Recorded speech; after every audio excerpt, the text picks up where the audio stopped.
ఎంత బైబిల్ చదువుకున్నా, ఎంత ప్రార్థన చేస్తున్నా, నా జీవితంలో ఎందుకు శ్రమలు ఇలాగే ఉంటున్నాయి?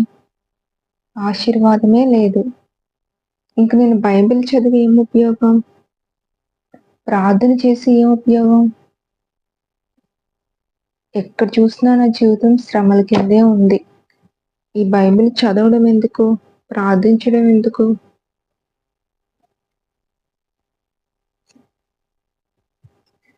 ఇంక నేను బైబిల్ చదవను. ప్రార్థన చేయను. నా జీవితంలో ఏం చూసినా శ్రమలే కనిపిస్తున్నాయి. కష్టాలే కనిపిస్తున్నాయి. మీరు కూడా ఇలాగే అనుకుంటున్నారా? జీవితంలో వస్తున్న శ్రమలు చూసి, కష్టాన్ని చూసి నేను ఎంత బైబిల్ చదివినా, ఎంత ప్రార్థన చేసినా, ఎందుకు నా జీవితంలో ఈ శ్రమలు?